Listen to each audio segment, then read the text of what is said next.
মন্ত্রিপরিষদ বিভাগ থেকে এরই মধ্যে কে কোন মন্ত্রণালয়ের দায়িত্ব পাবেন এই উপদেষ্টা পরিষদের মধ্যে সেটির একটি তালিকা দেয়া হয়েছে।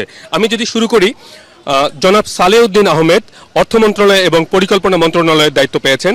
ডক্টর আসিফ নজরুল দায়িত্ব পেয়েছেন আইন, বিচার ও সংসদ বিষয়ক মন্ত্রণালয়ের। জনাব আদিলুর রহমান খান, যিনি সাবেক অধিকার কর্মী, শিল্প মন্ত্রণালয়ের দায়িত্ব দেওয়া হয়েছে তাকে।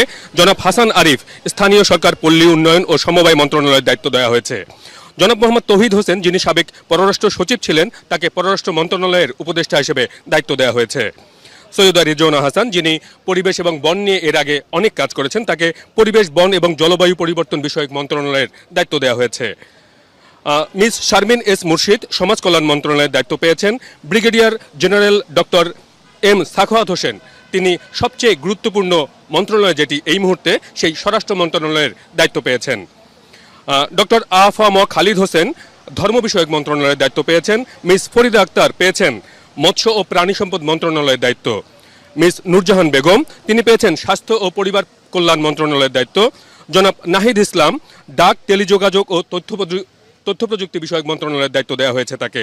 জনাব আসিফ মাহমুদ সজীব ভুইয়া, তিনি পেয়েছেন যুব ও ক্রীড়া বিষয়ক মন্ত্রণালয়ের দায়িত্ব। এর বাইরে ডক্টর মোহাম্মদ ইউনুস, তিনি বাকি যে মন্ত্রণালয়গুলো রয়েছে সেগুলোর দায়িত্ব নিজের হাতে রেখেছেন। তার মধ্যে রয়েছে মন্ত্রিপরিষদ বিভাগ, প্রতিরক্ষা মন্ত্রণালয়, সশস্ত্র বাহিনী বিভাগ, শিক্ষা মন্ত্রণালয়, সড়ক পরিবহন ও সেতু বিষয়ক মন্ত্রণালয়, খাদ্য মন্ত্রণালয়, গৃহায়ন ও গণপূর্ত মন্ত্রণালয়, ভূমি মন্ত্রণালয়, পাট ও বস্ত্র মন্ত্রণালয়, কৃষি মন্ত্রণালয়, বিজ্ঞান ও প্রযুক্তি মন্ত্রণালয়, রেলপথ মন্ত্রণালয়, জনপ্রশাসন বিষয়ক মন্ত্রণালয়, বিদ্যুৎ, জ্বালানি ও খনিজ সম্পদ মন্ত্রণালয়, নৌ পরিবহন মন্ত্রণালয়, পানি সম্পদ মন্ত্রণালয়, মহিলা ও শিশু বিষয়ক মন্ত্রণালয়, দুর্যোগ ব্যবস্থাপনা ও ত্রাণ মন্ত্রণালয়, তথ্য ও সম্প্রচার মন্ত্রণালয়, প্রবাসী কল্যাণ ও বৈদেশিক কর্মসংস্থান মন্ত্রণালয়, বাণিজ্য মন্ত্রণালয়, শ্রম ও কর্মসংস্থান মন্ত্রণালয়, সংস্কৃতি বিষয়ক মন্ত্রণালয়,